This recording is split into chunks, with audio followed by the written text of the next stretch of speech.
เนาะทุกคนบัดนี้ก็เฮาเฮ็ดก็เป็นหูเป็นหางแล้วเนาะซึ่งเฮาจะไล่นำกันมันก็บ่คือแล้วบัดนี้จังน้อยก็สิตีกันบ่คือกันนะ ผู้หนึงเฮ็ดต่ำผู้หนึงเฮ็ดสูงแต่ว่าบัดนี้ก็คือหาคันหนึงปรับอยู่ลุ่มเนาะแล้วก็คันอีกคันหนึงก็มาเบิกอยู่เทิงนี่ฮะซึ่งอยู่เทิงที่ก็เฮาก็สิได้มาวางแผนน่ะได้ตัวนี้นี่ก็คือไหลดินปรับๆๆนิดนึงก็ได้ละซึ่งเฮาจะเป็นคนปรับอยู่เนาะซึ่งเสื้ออนุเพิ่นก็สิมาเบิกที่ฮะซึ่งเบิกอยู่ที่เฮาก็วางแผนก็คือนี่เนาะอันนี้แม่นออกแบบให้เจ้าของนาเลยเจ้าของนาบ่เกี่ยวเพิ่นว่าเฮ็ดรถสันสไตล์เพิ่นรถนี่เนาะ3หานี้เฮาจะเฮ็ดให้เพิ่นหาเดียวและวิธีของเฮาก็คือการที่เฮาออกแบบเนาะเฮาออกแบบก็คือนี่หลักที่เฮาปักไว้เนาะตัวนี้เฮาปักไว้นี่เหมือนหั่นต้นนี้ซื้อนี่ซื้อไอ้ยืนนี่แม่นเอาตัวนี้ลงไปใส่แจ้งน่ะเพราะว่าแจ้งนั้นต่ำขยายหน้าไปหาเพิ่นอีกนะฉะนั้นแล้วตัวนี้จะอีกเป็นอีกหางนึงและเทิงนี่ก็จะเป็นอีกหางนึงแล้วก็เฮ็ดน้องให้เพิ่นอยู่เทิงหั่นนางงามจะเป็นยับมาอีกยับมาอีกอัน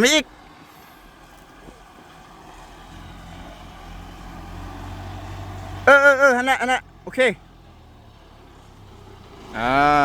ตอนนี้ก็เฮาเฮ็ดนี้ไปหันอีกหางนึงถ้าว่าเฮาเฮ็ดหน่อยหางหน่อยแรกอะ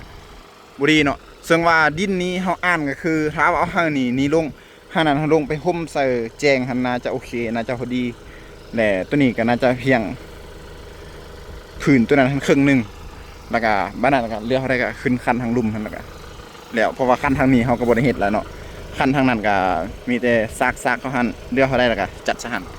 ก็คือตามนี้แผนการเฮาก็ตกลงกันแล้วเมื่อกี้นี้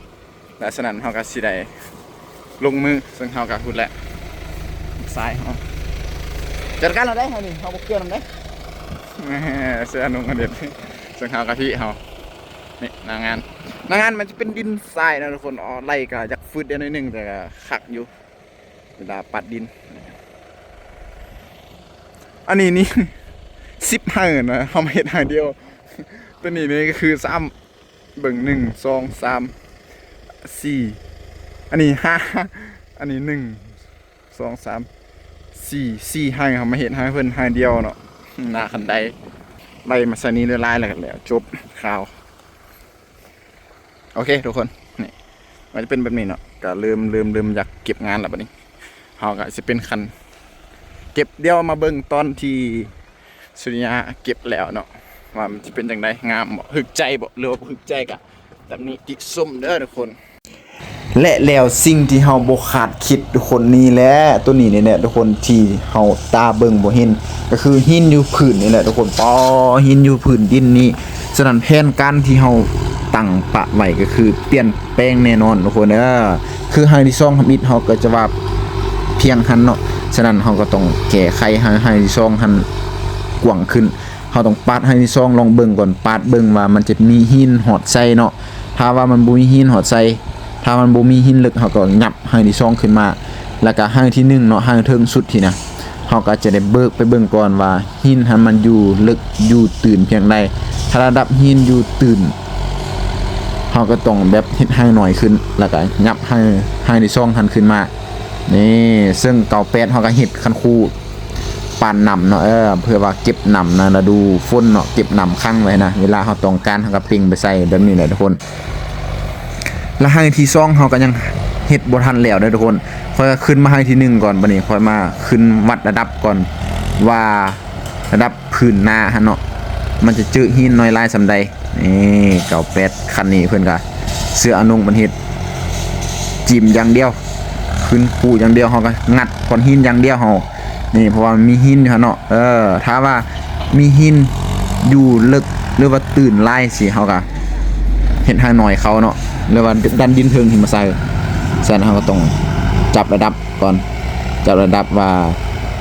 มันจะน้อยลายสำใดหินนี่เขาก็จิ้มเบิ่งเพื่อมันเป็นหางนึงก่อนให้มันเป็นหูเป็นหางไว้เนาะเวลาเฮาเอาลงมันก็ต้องแบบบ่ต้องลงลายเลยเกินไปนี่หินปอพุ่นน่ะ ก่อนความใหญ่เลยอ๋อทุกคนตุ๊กตาค่อยออกแซงเห็นบ่นี่เขาก็ดันใส่บนได้ที่เฮากะว่าเฮาเอ็ดดินสลายนี่เห็นบ่ก้อนหินกองมาเต็มหึงเห็นแล้วบ่ธรรมดาว่าเรื่องดุดหน้านี่เมื่อเฮาดุดเฮาหูระดับแน่นอนทุกคนเฮาก็ว่าน่าจะเอาพื้นนี่แหละเรื่องนั้นก็คืออยู่ขึ้นคันหน่อยนึงปรับระดับซ้ำนี้นี่เห็นบ่เพิ่นก็ขึ้นคันคูพี่และจากนั้นเห็นบ่ทุกคนแผนของข่อยต้นคลิปเนาะข่อยเว้าว่าข่อยจะเฮ็ดอยู่แถวนั้นฉันค่อยก็ปาดมาพี่ค่อยปาดจนมันเพียงนี่เนาะแล้วก็ไล่ดินทางเทิงมาใส่แล้วให้ที่ซ่อมมันก็จะกว้างกว่าที่เฮาวางแผนปะไว้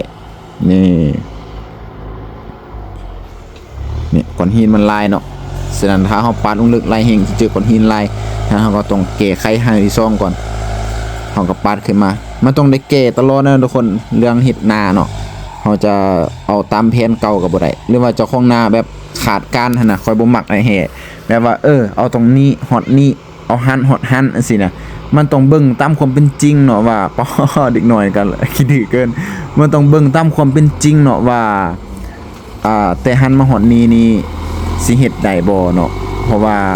บางทีเฮาปาดไปมันเจอหินเด้นบ่เฮาก็ต้องหาวิธีแก้ไขสินะปาดไปเจอโตเด้สิมันก็ต้องหาวิธีแก้ไขแบบนี้นะฉะนั้นเฮาก็ต้องแบบเบิ่งตามความเป็นจริงบ่แม่นว่าเฮาสิขาดกะว่าบนนั้นบนนี้เนาะเพราะว่าพื้นมันเฮาบ่ฮู้ได้ว่าเป็นจังไดเมื่อเฮาไถเรียบร้อยแล้วทุกคนมื้อนี้เฮาก็ดันแล้วแหละดันบนสิกออกพุ่นออกพี่ได้เนาะเฮาก็ขึ้นบ่ได้เด้ถ้าว่าเฮาขึ้นเทิงหุ่นซากลงมาได้นี่โอ้สบายเลยฉะนั้นก็ต้องอาศัยสิกครั้งเอาบางคนก็ว่าค่อยลิ้นรถคือว่าบ่ลิ้นหายตัวนี้นี่ค่อยยอมรถเนาะทุกคนค่อยจะบ่ลิ้นหายลิ้นรถค่อยจะลิ้นธรรมดาแต่ว่าเวียกมันต้องเดิน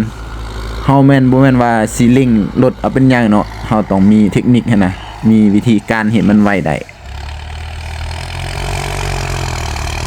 นี่เฮาก็ดันสิกออกมานี่แหละทุกคนดินก็จะเป็นดินทรายเนาะไหลง่ายได้หน่อยนึงแต่ว่าจะอืดหน่อยนึงได้ไหลดินทรายบ่คือดินแนวอื่น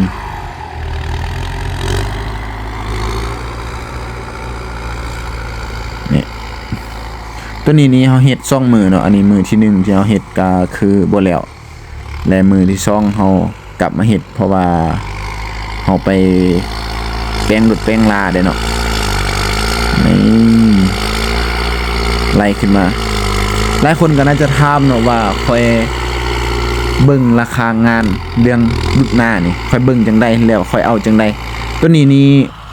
ค่อยบ่ได้ตายโตนะว่าค่อยจะเอาเฮกตาร์เขาได้ไร่เขาได้และให้เขาได้เฮาต้องเบิ่งตามหน้าดินเนี่ยทุกคนว่าดินตัวนั้นมันเฮ็ดยากเฮ็ดง่ายแล้วก็ดินเฮาสิเอาทรายมาใส่แล้วบนได้บนต่ำบนได้บนสูงเฮาจะปาดดินลึกหรือต่ำเพียงใดสินะถ้าเฮาบอกเป็นไรเนาะแต่ว่าปาดดินความลังคาหลุดโอ้มันสิเฮ็ดไว้บ่เนี่ยนั่น นั่นแหละทุกคนฉะนั้นเฮาก็ต้องแบบเบิ่งตามความเป็นจริงเนาะแล้วก็ราคางานก็แต่ละเคสมันก็บ่คือกันนั่นบ่บางเคสเพิ่นก็สู้ราคาบางเคสเพิ่นก็บ่สู้ราคานี่ฉะนั้นก็ต้องได้เบิ่งตามความเป็นจริงบ่แม่นว่าสิอิงบนหันบนนี้เนาะนี่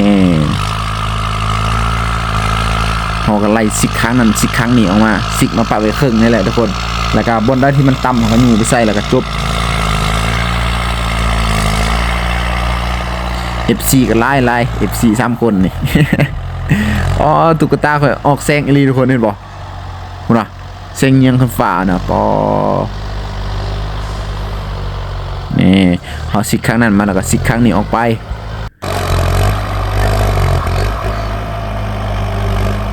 เนี่ยไล่ดินบ่ต้องแบบเร่งแห้งดอกทุกคนเอาให้มันได้คุณภาพเอาเนาะบ่ต้องเอาปริมาณนี่ปริมาณเอาได้นะเฮาเร่งนะนี่มันต้องมีเทคนิคมันต้องไวนิดนึงเฮาลิ้นหายแล้วก็โอ้ยประหยัดรถไว้ใส่หลายปีนี่ทุกคนบ่แม่นว่าเฮาสิใส่ปี1ปีเดียวเนาะเฮาต้องใส่หลายปีฉะนั้นเฮาก็ต้องประหยัดเอานี่เนาะทุกคนเฮาลูกเอาหมดแล้วเฮาก็บ่แม่นว่าสิเอาอาศัยแต่ดันเนาะเฮาต้องอาศัยไถเอาเด้ถ้าเฮาลูกไปได้แล้วเฮาก็ต้องไถไปแล้วก็ดุดไปบ่ต้องแบบ ห้องขีดดินสำหรับกันยังเอาซุปจีมอยู่มันเสียเวลาเนาะนี่เพิ่นก็ให้หลายนี่เห็นบ่เสื้ออนงกันนะแน่นอนทุกคนแล้วก็คลิปนี้ก็จะจบเพียงเท่านี้แล้วพบกันใหม่ในคลิปต่อไปบ๊ายบาย